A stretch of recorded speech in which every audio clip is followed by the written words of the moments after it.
Welcome back, everyone, to the Lead to Succeed podcast. And I am today joined with Richard Newman. We are in for some exciting stories in this episode.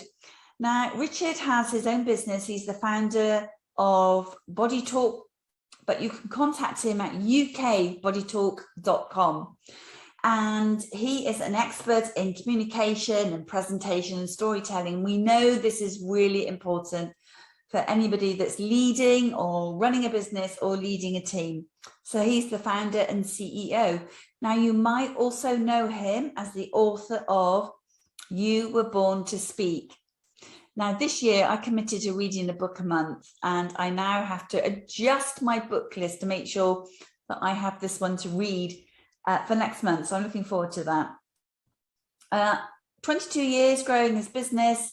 And one of the interesting things I found out about Richard on his website is that they helped a client win 1.2 million in new business by improving their communication. So I'm sure we're going to get lots of practical tips and ideas. Very, very big welcome to you, Richard. Thank you very much for joining us today. Thanks, Rebecca. Great to be on the show with you. So, as always, the first question we like to ask is, what does great leadership mean to you, Richard? Great. Well, there's a few things that come to mind for me. And because my whole focus in my career has been on communication, it really starts from that place. And this is where we tend to start working with leaders in organizations all over the world, because people go from that space of having experience in their career. They may be experts in a certain area, they get into management level, then up to leadership level, and then they come to us and say, I really need additional communication skills to be able to do this job, because now I'm an ambassador of the company. I need to be going out there and meeting clients that are hugely important. I need to be inspiring my team. I've got to speak at the company conference. I've got to be on podcasts and on media interviews. I've got to get good at communication skills. And so one of the most important things that I think a leader can do is to really understand how to communicate their vision. And so we've worked with so many leaders who may have a great idea. They've got brilliant knowledge and expertise. They've got wisdom in what they do, but it's a different question altogether to figure out, do people understand? Do people even care about it? Do they, when these leaders speak, are people able to listen to it, understand it, act on it, put it all into action or not? And so when it comes to creating a vision as a leader, I believe very much that it's not about having a memo that gets sent out. It's not about engraving the company's vision in marble in the company's lobby, as some companies do. Instead, it's about taking that power of storytelling, having a message that has a compelling purpose behind it, where people get drawn in and they think, I believe in this person. I believe in what they're saying about where the company is or where our team is right now. I believe in this better future that they are describing to me. And I understand exactly what my role is to get from where I am to where we need to be. I feel like I am part of something that means something. And so when it comes into the sort of day-to-day of putting that into practice, we've worked with people who maybe needed to lead on a huge pitch or lead an initiative for change within an organization. And to come back to something you mentioned there, which is, you mentioned that we helped a company win a huge amount of money. Most people, when they read that, they say it's 1.2 million. It was in fact 1.2 billion pounds.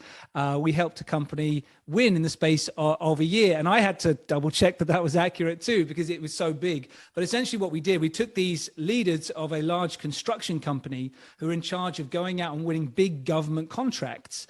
And they used to win about 1 in 4. Was their average hit rate. And they said to us, could you come and work with us so that we can lead these pitches and hopefully maybe win 1 in 3? That would be a great hit rate for us. And we taught them the power of storytelling so that they could take the message of who they are, what they believe in, how they do it, and stand out over every other organization. And in the space of that year, using storytelling, they won 100% of their pitches, giving that extra 1.2 billion in the space of a year. So I think communicating your vision, having the power of storytelling at your fingertips is critical day after day. The second thing that comes to mind for qualities for a good leader is the ability to empower your people. And this for me also comes back to storytelling. So if you think about what people tend to do, if they get to that point of being a leader in a company, let's say they're in an engineering company, they may have gotten there because they are a brilliant engineer. And when there's time for promotion, people think, well, let's go for the person who's the best. They become a manager, then they become a leader. And when a challenge comes up, it's very tempting, if you are a subject matter expert, to think, okay, I'm going to dive into this problem and I will fix it. And the challenge with that is that then you're disempowering the team that you now lead, because they feel like, okay, we can't do this unless Jim over here pops in and fixes the situation. And so you may be the subject matter expert, but you need to stop taking over.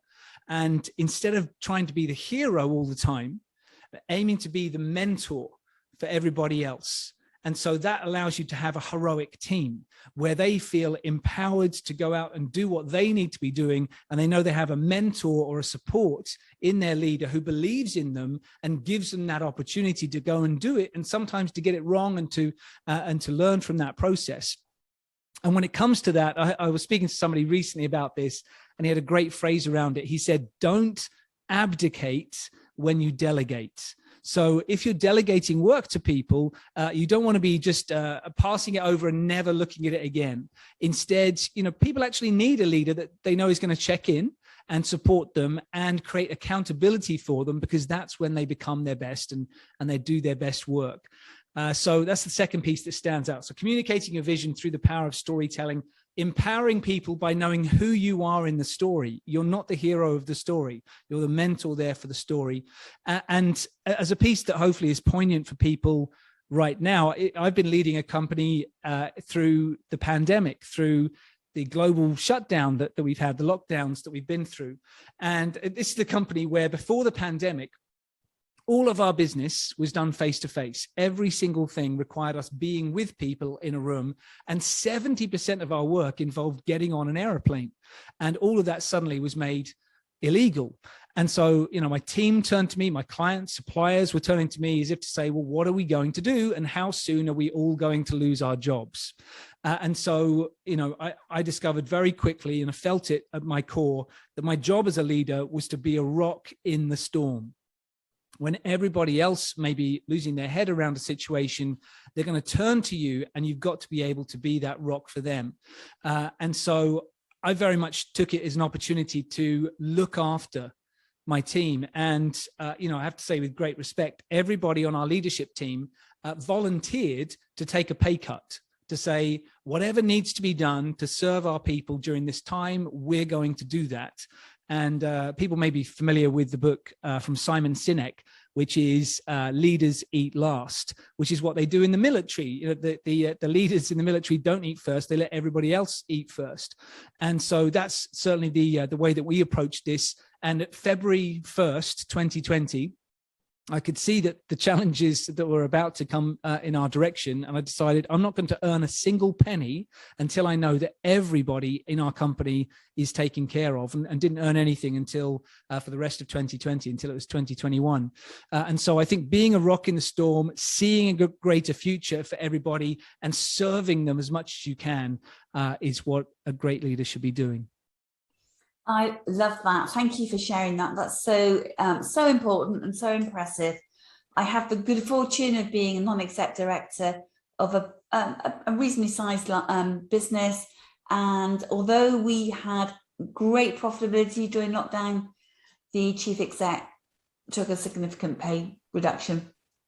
And this is so important, isn't it? In a world where we're seeing so much distrust, that demonstrates trust and values. We're going to be talking about the science of storytelling. So I am very excited and interested to hear about this. So we've talked about the need for it for leaders who are going to be presenting or pitching, whatever they might be doing.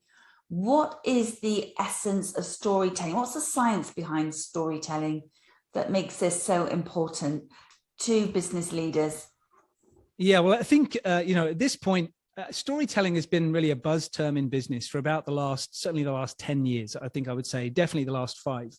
And I've come to notice that at this stage, most people have heard some theories about what storytelling is, and we're really keen to put the science behind it to make it work.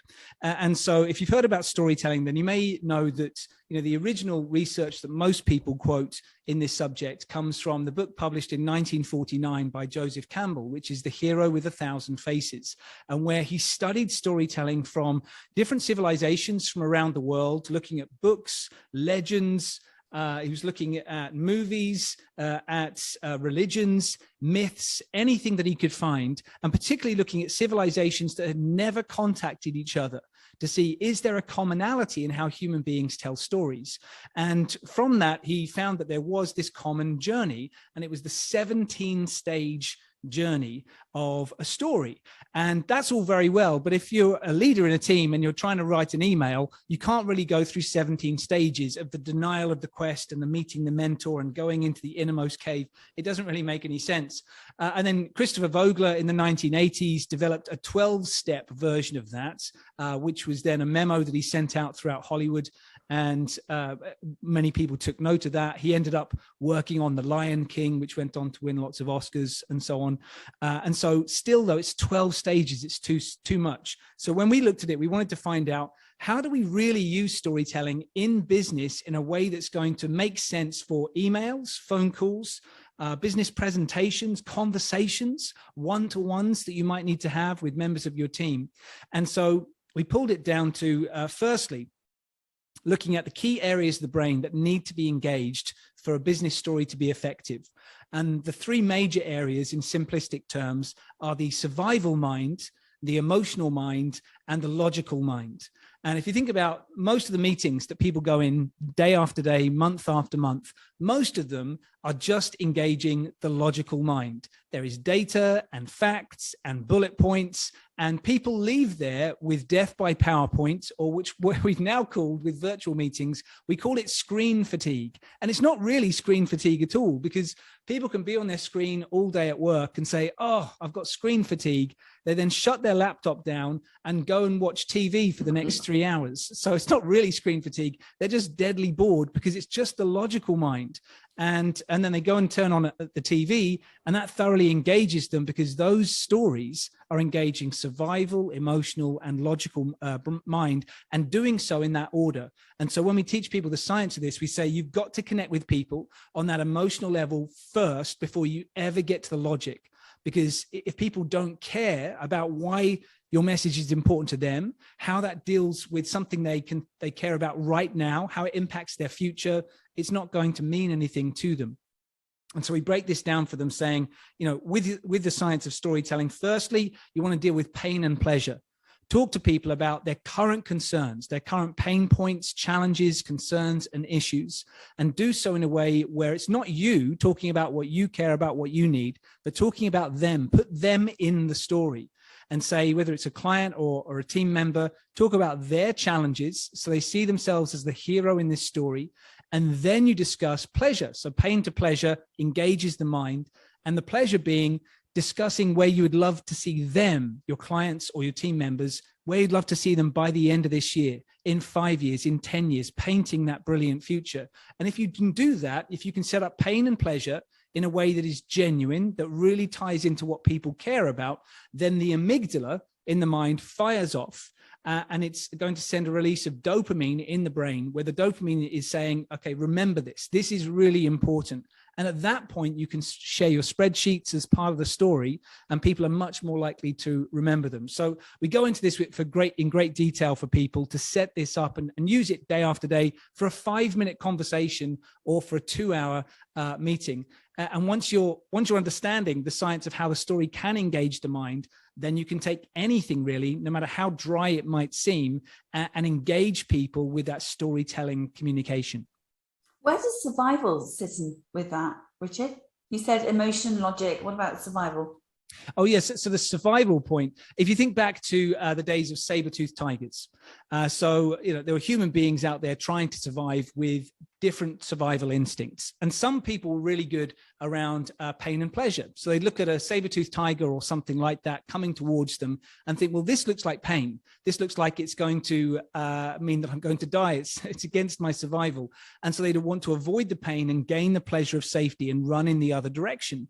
And, you know, in simple terms, there were other people around who didn't have those same instincts. And they just look at the saber-toothed tiger and think, he looks fun. Let me just give him a hug. And those are the ones who got eaten. So we are essentially evolved from people who are the best at avoiding pain and gaining pleasure. And so if you can engage both of those when you talk to people, then they see this is important for my survival. The other point that you can do is to talk to people about pain points that they're dealing with now. And then you can talk about a negative possible future, where you say, look, this is where we are now, but if nothing changes, this is where we could be. And that seems detrimental to their survival within the company, if you like, or nobody wants to be heading towards greater pain in the future. And so it compels them to listen to how they could move into a better future following what you have to say. Okay, well, that's well explained. Thank you. What practical tips would you somebody's listening to this podcast, they lead a team and they like what you're saying. What practical tips would you suggest that they might do from listening to this podcast to start bringing story into how they might have a conversation or lead a team? So what practical things could they do? So if you're going to be using this with your team, the most important thing is to understand you need to know each member of the team and what their challenges are and what their goals are. Because if you try and just go in and create the story and hope that it's going to work, it won't. So it's really important to get to know on an individual level, certainly your direct reports, what is it that they care about most? And we talk about this in terms of MTV, which is money, time, and personal human values. So everybody in every business in the world is going to care about money and time or resources, targets that they've got, deadlines, financial resources on a project. But every person has different values. So people may value their personal reputation, their work-life balance, their credibility, all of these different things. So you've got to get to know what they are for the people around you so that you can then start to explain what you care about, your mission, your initiatives, projects that you're working on in a way that resonates with their individual values, not just the company's values or the team's values, but individual values. And that will teach you how to then build out your story. So I'd always say, start with questions. And in fact, the way that we approach pitching for new clients is that, we know the framework of storytelling. We could go and tell a story. That's great. But we want to know their story. So instead of going in with a pre-prepared story and a bunch of slides and a brochure, we go in with a whole bunch of questions. And those questions are guiding us through that hero's journey, a sense of what are the challenges right now? What is the greater future? What does the journey look like from here to there based on how they see the world? And what would be a sensible first step for us to take on that journey together? And so by asking lots of questions, I think it's a great way for leaders to start, because they don't have to think, oh, I've got to come up with an amazing story and hope that people love it.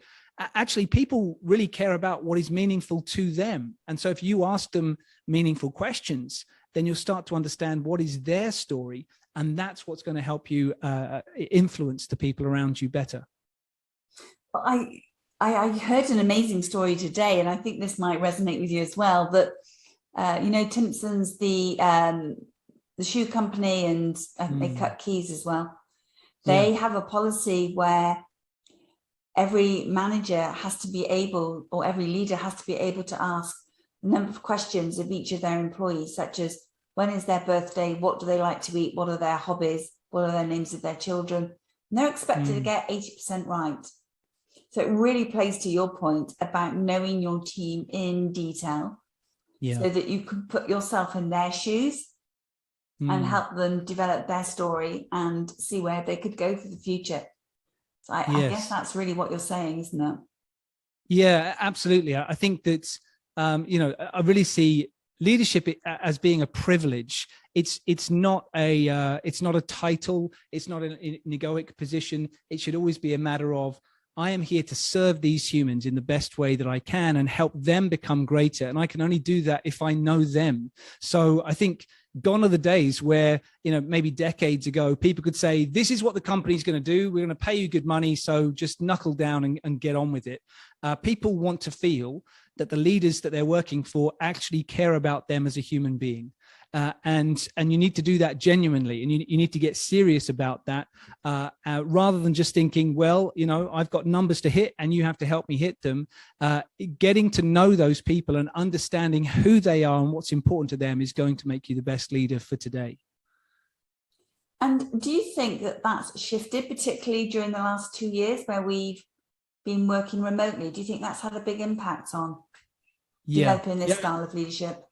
Yeah, absolutely. I mean, they've had this. They call it in America the mass resignation, where there's been so many people. I'm sure you've seen this. I think everybody I've spoken to has seen this. Where in the last couple of years, there's been far more people move house, leave their job, leave a relationship, rethink who they want to be as a person, because we've had more time away from each other, more time away from our jobs or our offices to really reflect on what matters to us in life. And for a lot of people, they got to spend more time with their close family. And, for me, I used to take 50 flights a year and be in a hotel 3 days a week. And I feel very fortunate. I was able to pivot my business and work from home and see my children and read them a bedtime story every night. And so, I certainly reflected on what's important for me right now. But people are craving for a couple of things. They're craving for connection, because we were starved of connection outside of our sort of intimate family unit for so long. And they're starving for a sense of purpose, of doing something that actually feels like it matters, with the time that we've had to reflect. So, coming back to business storytelling, you've got to give people that sense of a reason to do what they're doing. Not just this will make the numbers go in the right direction, you'll get your bonus at the end of the year, but let them know that actually what we're doing here is going to tilt the world in a more positive direction. In our own little corner of the world, we're going to do something that is going to shape this industry or raise the bar in this technology, or is going to somehow make individuals' lives better based on what we did here today. And I love the story. I'm going to get this slightly wrong because my memory is slightly blurred on how this worked. But I believe that this is something that has been used at Disney and also in the NASA space program, where each person was told, look, at Disney, your job, everybody's job, is to put a smile on every child's face. And so if you go to Disney, you find that, people who are there sweeping the streets, they're not just there sweeping the streets, they are there trying to make children giggle. And of course, they pick up the sweet wrappers. I forget the quote on this one, so people listening will know it better than I do, maybe. But there was a president who went up to speak to a caretaker who was working, in the when they were trying to put men on the moon, and saying, "Oh, hey, what's your job?" And he said, "I'm putting a man on the moon." He didn't say, "I'm here to sweep up after everybody goes home." I'm putting a man on the moon. And so, you may not be doing that within your business, but in some small way, if you can share with people why what you're doing actually matters, that matters to people now more than I think it ever has done. And how wonderful that you've been able to pivot your business and really spend time on things that are incredibly important to you. A different type of story, perhaps, to your children. Yeah, that's right. Yeah, I've had to brush up on my own storytelling skills to read them Harry Potter. You've grown your own business, and we'd love to hear some of the challenges you faced in doing that and how you've overcome them.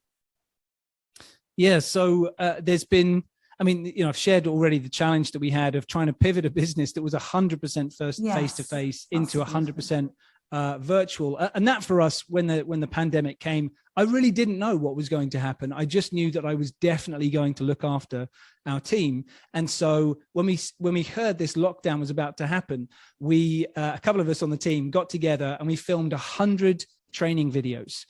We did that in the space of a couple of days, and we were able to then get them up on an online training platform, something we'd never even come across before. And within the space of 3 weeks, start to finish, we were then training hundreds of people through our new platform and learning how to do that piece. But another piece that we've had to deal with, which really made me reflect on the kind of person I want to be and the kind of leader I want to be is that we've been through a situation, a legal case, where we had a few people, and I have to be sensitive around the details on this, but a few people who allegedly hacked into our database, were downloading our client details, our pricing, our proposal documents, and then approaching all of those clients and undercutting us. And this happening during the pandemic when we were already having other challenges going on. And I had to really think, well, what sort of person do I want to be in this situation? Do I want to be bitter about it? Do I want to be vengeful about it? Do I want to ignore it? Or do I want to deal with this?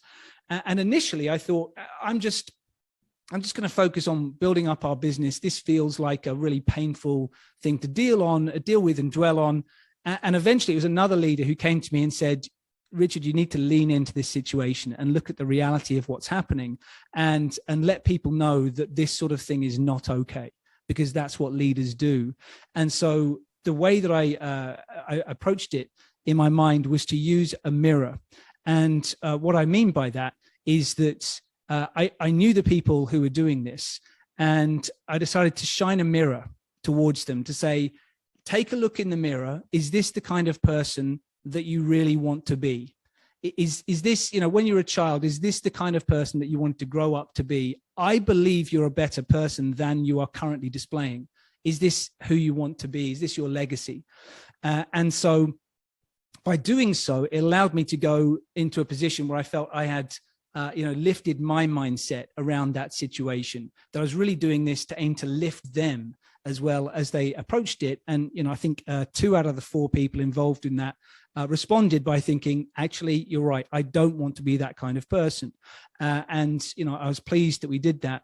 But if we put that into context of what's happening right now, so we're recording this just shortly after the Will Smith, Chris Rock incident that happened at the Oscars.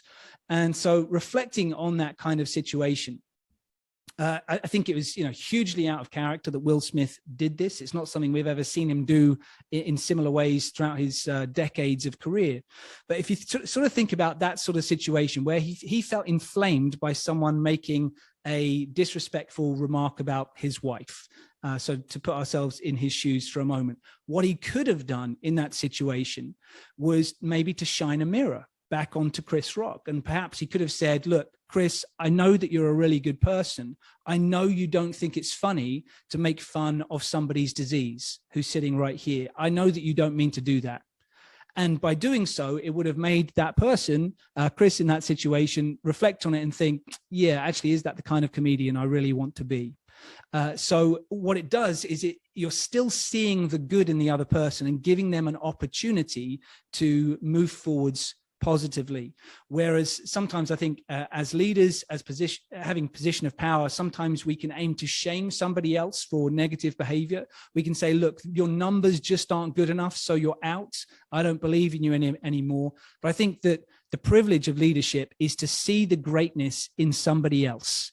And I think that's really the greatest thing that we can do for other humans, is to see greatness, even if they're not representing it right now, and saying, I see greater behavior in you. I believe in greater behavior in you. And then you can watch them shine. And, that's certainly the kind of leader that I would want to have around me.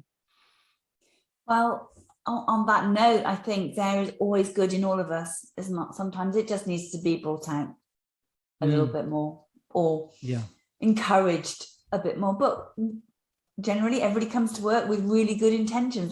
We all want to be good people, mostly. You do wonder when you know what some of the bigger things that are happening around the world. But hey, generally people want to do a good job and be good people. And it's something that you touched on earlier on about having people to really feel that they're valued and they're working towards a bigger cause, a good cause, and they're making a good contribution.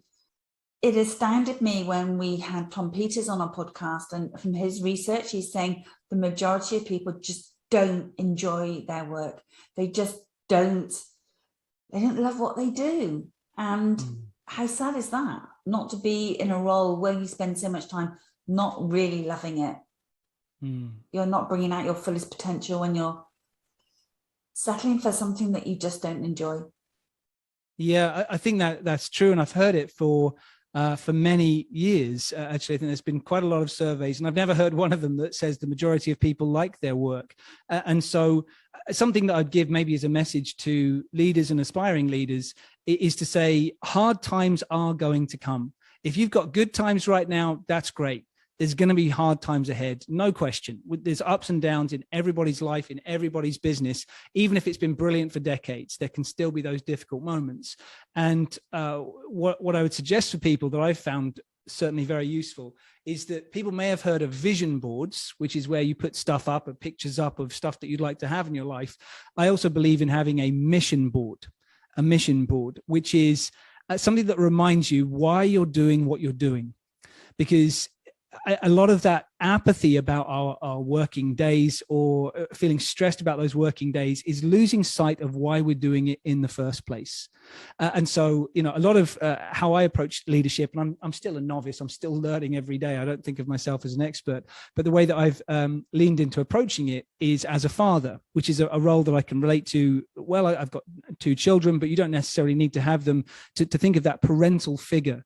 And so, when you're a parent, you get into situations where you have a couple of little humans who are throwing up everywhere, pooing everywhere, waking you up in the middle of the night and shaking you and screaming at you. And it's challenging. But of course, you always know why you're doing it, because you want to raise humans. This is something that you really care deeply about. And so when it comes into your working life, you also need to have that sense of, why am I doing this? And so I've got a mission board that reminds me why I started what I'm doing, why I decided to commit to building this company. And so, if you didn't build a company, you will still have made a decision about why you wanted to work at that organization. And so I encourage you to have pictures up that show you how far you have come, the things that you achieved that were meaningful along the way, and anything that taps into the core principles you have as a human being about what you believe in doing, what you care about doing, and then find a way each day to put that stuff into action. Come back to these core principles that you believe in. Every time there's a decision to be made, there's a project to be worked on, find a way to do that from your core principles. And when you're doing that, you have a purpose-driven leader that other people will want to be around, because they will want to have more of that purpose and that drive in their day-to-day work. I love that, Richard. Thank you very much for sharing that. And I guess at the end of the day, it's reflecting as well on, did I do things today in alignment to my mission and my vision? Is that part of what you do? Yeah, absolutely. So I tend to do this at the beginning of each day and at the end of each day. So, I believe that it's important through the work that I do, whether I'm working with 1 client or 1,000 clients in a day, or dealing with, my team or suppliers, is that I want to make sure that I am lifting them in some way, such that they feel elevated by interacting with me. And to do that, I need to make sure that I've lifted myself at the start of the day too. So I always make sure that I do something to get myself into a good state. And I have a mission board that I've got in my office at home, where I reflect on it. I remember why I'm here, why I'm doing what I do, why I care about what I'm doing. And then I like to reflect back on, with every event that I do as a trainer, I've always done this, where I leave an event and I think, okay, what went well here? How was I able to serve my mission? What was I putting into practice, and what could I do better next time? And I'll do that at the end of a day. I'll do it at the end of a week as well, to think, how have I put things into action today that really tap into what I care about doing? And so I think, hopefully people are familiar with the idea of thinking about gratitude at the beginning of a day or an end of a day, to get out of stress and back into a state of feeling centered, feeling happy in the life that you live. So it's the fastest way out of stress, is just to get back into gratitude. So it's a great way just to reflect and also to learn and get ready for the next day. That's such a good point to make. I'm not sure we've really touched on this before in the podcast. It's a practice that I use as well, but it's just to be so grateful for the things in your life, the people in your life, the relationships that you have. It's so uplifting, and it can switch you, can't you, from kind of maybe feeling a bit today to being wow, It's such a simple exercise to do, and it doesn't take long to do either. So I highly recommend it. And I think, it can really ground us when it feels like the world is ending and life is falling apart. Just to suddenly feel grateful, there's wars going on at the moment. And I wake up and feel grateful. I'm in a country that is at a time of peace. I am grateful that I have the right to vote. I'm grateful that I have, nature near my house where I can go for a walk. I'm grateful that nobody in my immediate family is unwell today. And suddenly when you start to think about those things, you realize actually life's okay. There's a couple of things I need to go and deal with, but overall, I'm happy for all the good things that I have, all the blessings that I've got. And there's always going to be an overwhelming number. No matter what situation somebody's in, they can be grateful they're still above ground. They have people that care about them, and start to get grounded in what is really important. And I encourage people, if you can do it, to do it in nature, because we spend too much time in sort of man-made constructions, probably less time these days. We used to be in like glass and steel buildings that really disconnected us from nature. But if you can get into woods, into nature, just go and put your feet on the grass if you can, if you've got a garden outside or somewhere where you can do that. And just remember that connection to simply being a human being alive today on the earth, and then step back into the challenges you've got with greater perspective. Well, is there anything you would like to just wrap up with, or anything you'd like to share with our audience? It has been fantastic having you on our podcast, and there's been so much learning, so much sharing of your knowledge. Thank you very much indeed for that, Richard. But any last note that you would like to share with our listeners? Well, I think, just as a couple of final thoughts, I think to mention what I said before, the greatest gift we can give as a leader is to see greatness in the people around us, and for them to help them fulfill that greatness as well. That's what makes us valuable and memorable to somebody. And we have the opportunity as leaders to make decisions that impact many others. So to always aim to do something that will make the world better. So I'd encourage everybody to aim to do those things. If anybody wants to follow up after this podcast and get more resources, then if they go to ukbodytalk.com, we've got loads of free videos on there, articles as well. We've got interviews with all sorts of experts on communication, storytelling we've touched on today, and other areas. They can also find me on LinkedIn. I'm Richard Newman from Body Talk. And you can find our Instagram page as well at UK Body Talk to get more sort of daily inspiration. Thank you very much. A real pleasure to meet you. Thank you. Thanks, Rebecca.